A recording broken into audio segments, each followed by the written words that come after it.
bendición. Un beso grande para todos. Es nuestro aporte de hoy. Bueno, hola amada familia, un abrazo y un saludo para todos. Y como dijo Juanita, este es nuestro aporte para el día de hoy. Queriendo dar como continuidad a lo que se ha venido hablando estos últimos domingos, pues quise como continuar con cómo ser efectivos en cuanto a nuestra asignación. Hay muchas preguntas que a veces tenemos y yo creo que muchos de nosotros lo hemos manifestado en diferentes ocasiones, y es acerca de cómo toda esta información y toda esta luz que por su gracia preciosa hemos recibido, como todo este entendimiento que durante los últimos años yo creo que hemos sido impartidos con una palabra de vida, de luz. Entonces, ¿cómo llevar esto a la vida práctica? ¿Cómo hacer que esto de verdad se manifieste de una manera natural y real en nuestro diario vivir, en lo que hacemos, en el ámbito en que hemos sido puestos, que nos han sido asignados? Entonces, bueno, pues quise hablar de las instituciones divinas. Yo hace 8 días, cuando me correspondió el aporte, hablé de las instituciones divinas, y yo creo que alcancé a hablar de que hay 4 instituciones divinas creadas por Dios: el hombre, el matrimonio, la familia y la iglesia. Pero para entenderlas un poco, pues quise buscar en el diccionario qué es una institución natural. Y encontré lo siguiente: una institución es una forma de organización social, sea de tipo privada o pública, que cumple con una función específica en la sociedad y que obedece a unas normas y a una estructura de roles que sus miembros deben respetar para cumplir su misión. Esto en cuanto a la natural. Pero ahora, en cuanto a las instituciones divinas creadas por Dios, pues vamos a ir a la escritura en Génesis 1, 26 al 27. Entonces dijo Dios: hagamos al hombre a nuestra imagen, conforme a nuestra semejanza, y señoree en los peces del mar, en las aves de los cielos y en las bestias, en toda la tierra y en todo animal que se arrastre sobre la tierra. Y creó Dios al hombre a su imagen, a imagen de Dios lo creó, varón y hembra los creó. Entonces dice que creó al hombre a su imagen y semejanza, y dice que lo creó varón y hembra. Entonces aquí encontramos la primera institución divina creada por Dios, y es el hombre como individuo, cada uno de nosotros. Entonces el hombre, Dios crea al hombre como una institución divina 100% dependiente de Dios y para el propósito de Dios, para el propósito eterno. Entonces la siguiente institución entonces ya vendría a ser el matrimonio, ya cuando es la unión entre el hombre y la mujer. Entonces se conforma la segunda institución o se crea la segunda institución divina, el matrimonio.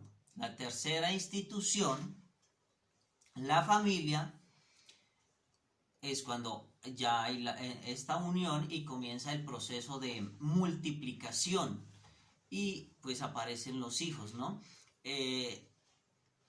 Siempre habíamos visto esta multiplicación precisamente como algo numérico, pero ahora entendemos, y yo creo que para todos es claro, que así como leía Danielita, que el hombre Dios lo crea a imagen y semejanza de Dios, entonces pues lo que había que multiplicar precisamente era esa semejanza y esa imagen. Entonces yo creo que esa parte es bastante clara, ¿no?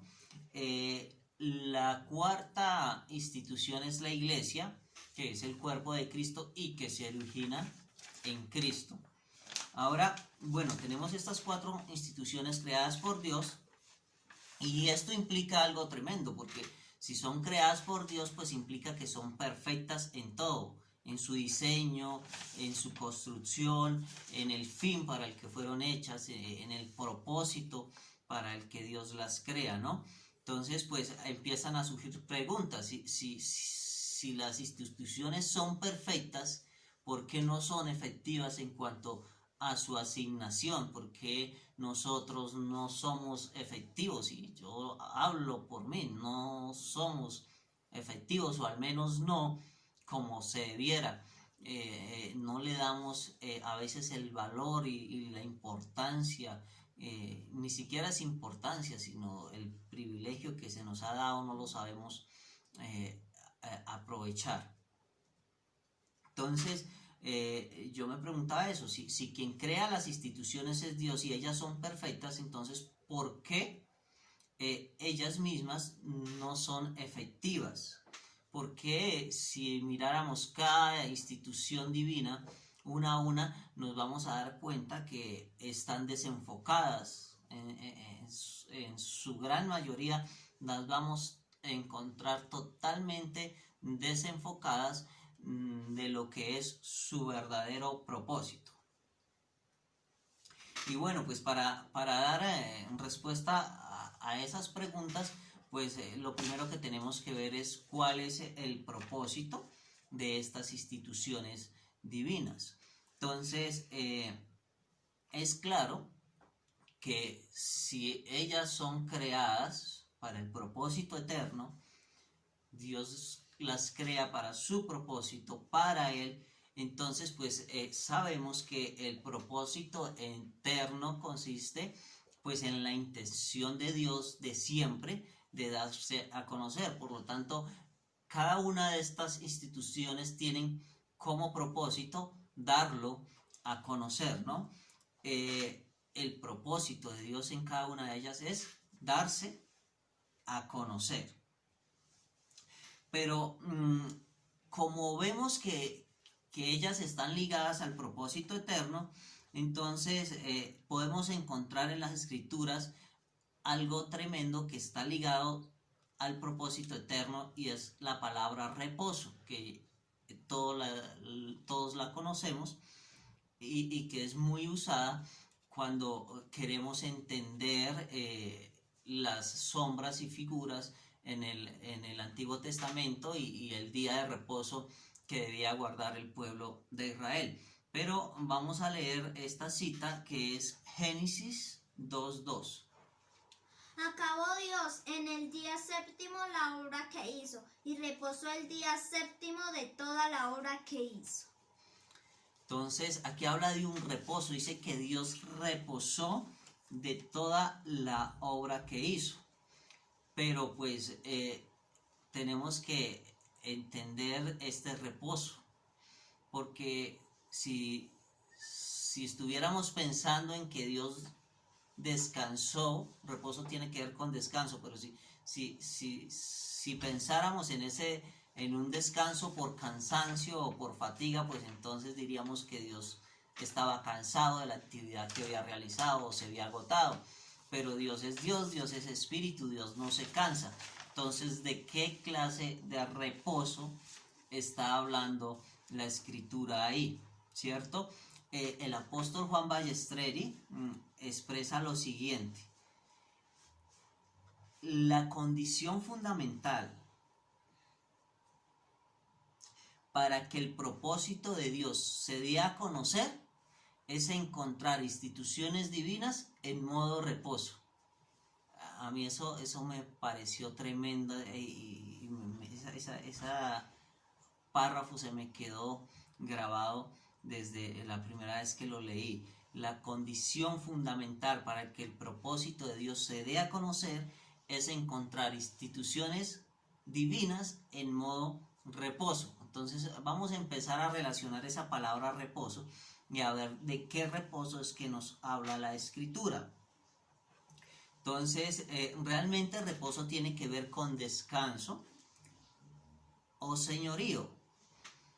Y el reposo es equivalente al gobierno y al señorío de Dios en nosotros. Por lo tanto, cuando ahí en Génesis 2:2 dice que Dios entró en reposo, está hablando desde gobierno y señorío. Dios entra en un estado de gobierno y señorío porque ya todo está creado y en un perfecto equilibrio todo funciona dinámicamente bajo su gobierno y bajo su señorío. Entonces, reposo tiene que ver más bien con gobierno y con señorío.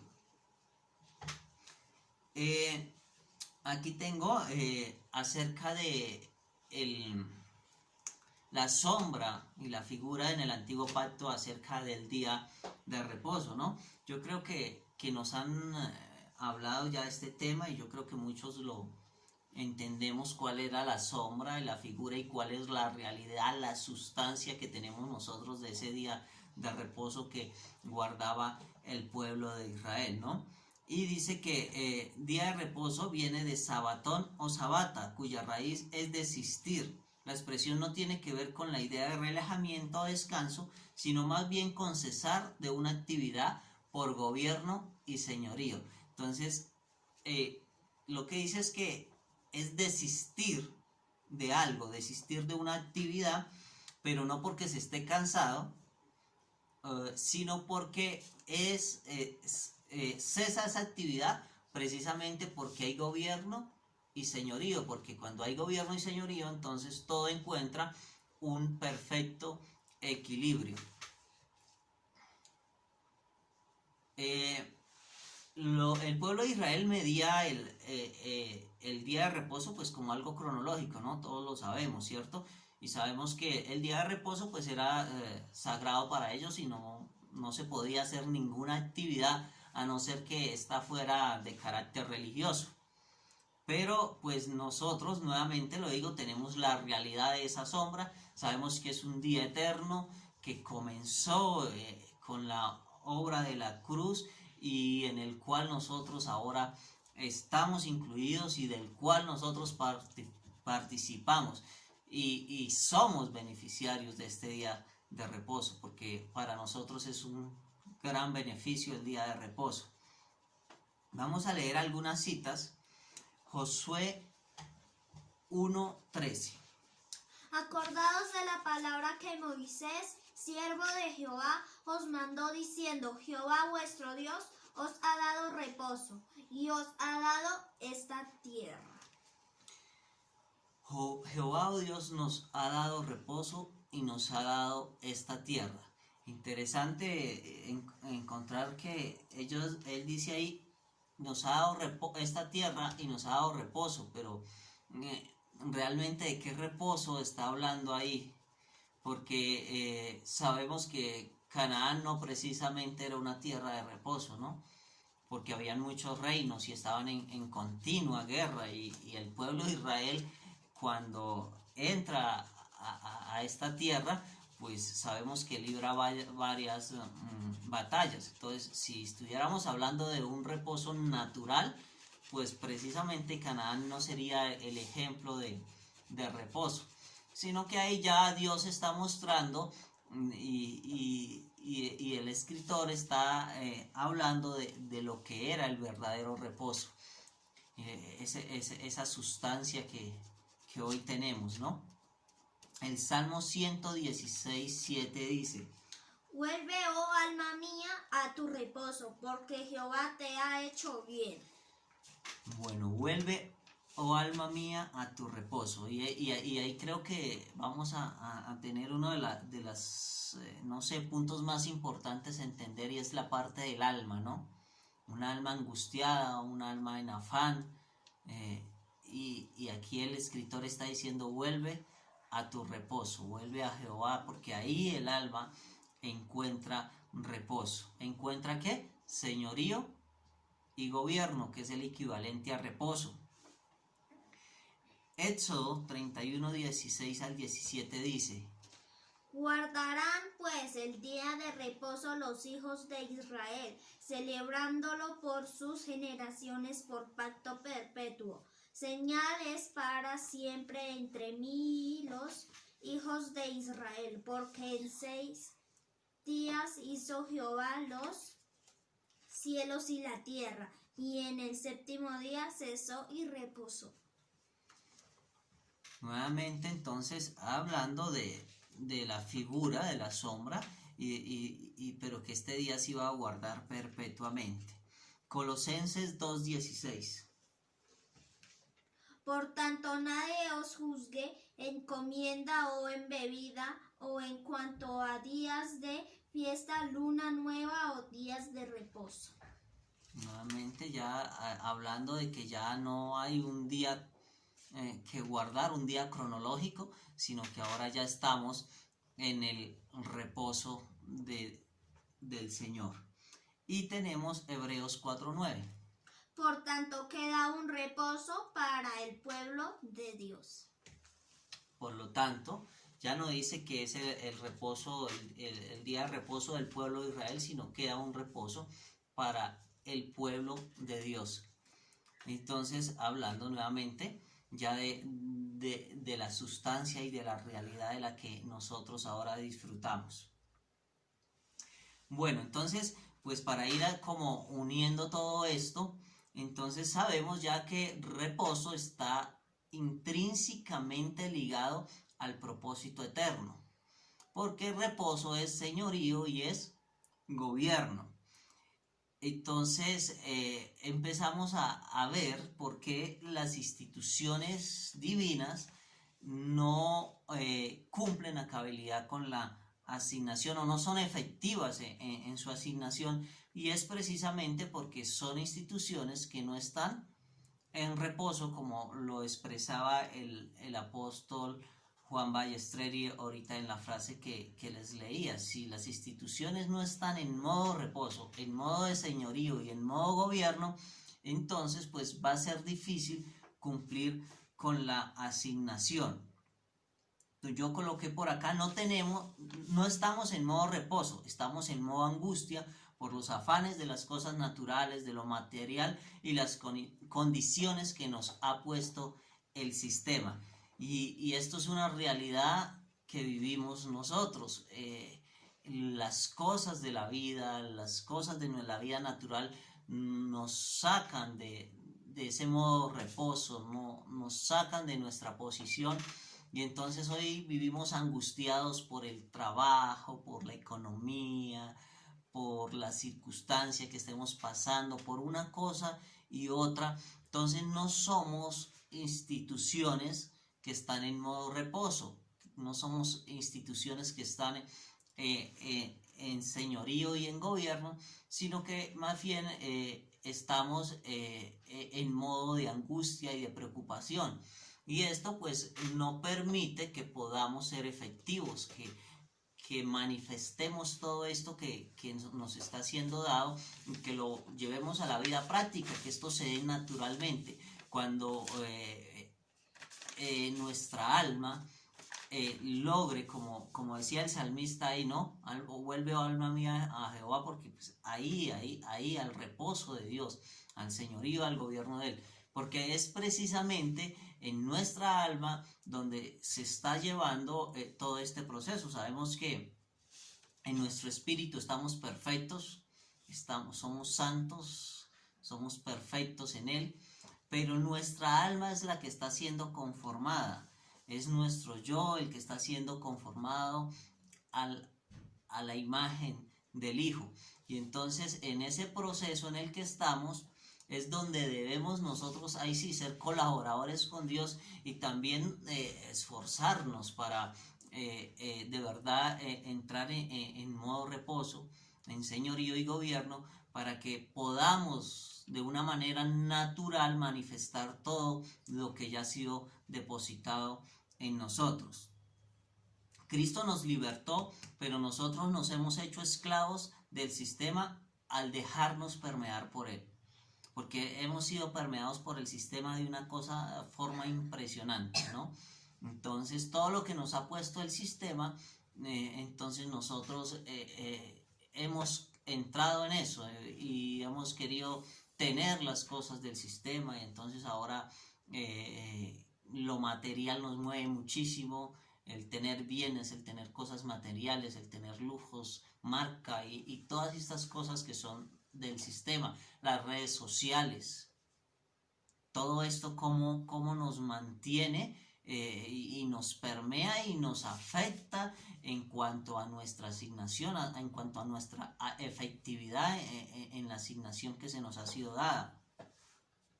El salmista decía: nuestra alma está angustiada, necesitamos urgentemente que el gobierno y señorío de Dios sea quien ejerce poder en nuestra alma. Creo que también en uno de los aportes toqué el tema de que hemos sido trasladados, que fuimos trasladados del reino de las tinieblas a su luz admirable, pero que ese traslado fue en nuestro espíritu. Ese traslado no fue en nuestra alma y en nuestro cuerpo, porque pues definitivamente nuestro cuerpo no fue trasladado a ningún lado, ni nuestra alma tampoco. Donde estaban, ahí se quedaron, pero sí en nuestro espíritu. Y entonces es ahí donde está el problema con nosotros, porque nuestra alma tiene que ser conformada, tiene que ser gobernada por el espíritu, y cuando eso se dé, entonces nosotros corporalmente, nuestro cuerpo va a manifestar lo que está gobernando al alma. Si el alma la gobiernan mi yo, mis emociones, mi hombre natural, entonces pues eso va a manifestar nuestro cuerpo. Pero si yo estoy en modo reposo y quien gobierna y quien ejerce señorío es el espíritu sobre mi alma, pues eso va a manifestar nuestro cuerpo. Las emociones no son malas si estas están gobernadas por el espíritu, pero si están gobernadas por mi yo, por mi hombre natural, entonces por mi hombre carnal, entonces ahí es cuando estas emociones hacen daño. Como hemos venido hablando de reposo, pues quisiéramos leer una cita para mirar cómo está Cristo, ¿no? Cómo está Cristo en este momento, porque Él está en modo reposo. Marcos 16:19 dice: y el Señor, después que les habló, fue recibido arriba en el cielo y se sentó a la diestra de Dios. Entonces ese se sentó también tiene que ver con señorío y con gobierno. Quiere decir que ya hizo su labor, todo fue hecho, consumado es, terminado en su totalidad. Entonces él entra en modo reposo, señorío y gobierno nuevamente. Pero aquí viene lo más fabuloso, que no solo él entró en señorío y gobierno, sino que Efesios 2:6 dice que juntamente con él nos resucitó y asimismo nos hizo sentar en lugares celestiales con Cristo Jesús. Quiere decir que nosotros también fuimos sentados, fuimos puestos en modo reposo, en modo de señorío y en modo de gobierno. Y ahí está lo tremendo, ¿no? Ahí está, entender esto es impresionante, porque es darnos cuenta que nos hizo sentar, nos hizo, no es que ni siquiera nos dio opción, sino que Él lo hizo y nos sentó allí y nos sentó en nuestro espíritu, en una posición de señorío y de gobierno, donde si todo esto, así como miramos que Dios termina la creación y entra en ese modo de señorío y gobierno, y toda la creación funcionaba dinámicamente y equilibradamente, ¿no? Hay un punto de equilibrio donde todo funcionaba perfectamente. Cuando se llega a ese punto de equilibrio, a ese reposo y ese señorío de Dios en nuestras vidas, entonces todo entra en un equilibrio perfecto y en una dinámica perfecta. Por eso a nosotros difícilmente se nos da, porque nosotros estamos, es como decía, en modo angustia. Nuestra alma está preocupada por todo, menos por lo que realmente le debería interesar. Entonces se nos va el tiempo y se nos pasa el tiempo preocupados en los afanes de cada día, y lo digo por lo menos por mí, muchas veces porque no se conecta uno a una reunión, pues porque precisamente está concentrado más en los afanes de la vida que en las cosas que nos competen como ministros competentes del nuevo pacto. Y eso es otro, que decimos, no, nos hizo ministros competentes del nuevo pacto y competentes que ya nos dio todo, entonces no tenemos excusa. Pero precisamente lo que más tenemos nosotros somos excusas. Para todo tenemos una excusa y por eso no somos efectivos. Y ahí es donde tenemos que entrar a mirarnos nosotros mismos como la primera institución, porque pues, de nada nos vale ir a mirar los defectos o las falencias que hay en la segunda, en la tercera o en la cuarta institución, si yo como primera institución no estoy haciendo los correctivos que necesito para mejorar y para ser verdaderamente un ministro competente, efectivo. El apóstol Basilio Patiño, en una de sus conferencias, en uno de sus videos, habla de cuando Jesús fue encontrado en el templo, y esto también es muy interesante. Y dice que cuando Jesús fue encontrado en el templo estaba sentado. Pero lo interesante es que en el templo no habían sillas. Entonces, ¿de qué sentar está hablando ahí? Es interesante, y él habla de la palabra que viene del griego sunkatizo, que no tiene que ver con una posición corporal como yo estoy en este momento sentado, sino que tiene que ver es con una posición de gobierno y de señorío. Quiere decir que cuando Jesús fue encontrado en el templo, él no era que estuviera sentado hablando de posición corporal, sino que fue encontrado en una posición de señorío y gobierno, y todos a su alrededor lo estaban escuchando, porque eso era lo que él estaba manifestando, señorío y gobierno. Esto también es muy interesante, la verdad. Lo escuché en una de las conferencias del apóstol Basilio y es tremendo, y viene también a este tema. Si queremos verdaderamente que todo esto sea manifestado de una manera práctica en nuestro ámbito natural, pues debemos ser como institución individual primeramente, una institución en modo reposo. Si nosotros estamos en posición de gobierno en nuestro espíritu, necesitamos urgentemente comenzar desde la primera institución divina, el individuo, para hacer efectivos para que el hombre corporativo, la iglesia, sea efectiva en su asignación. Entonces era lo que yo decía en un comienzo. Si yo como primera institución divina soy efectivo,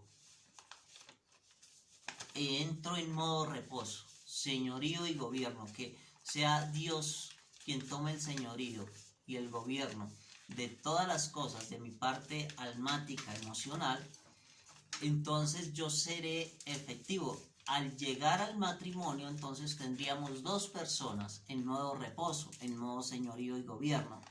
Y estos, al entrar a la tercera institución, que es la familia, pues tendrán hijos también en modo reposo, en modo señorío y en modo gobierno.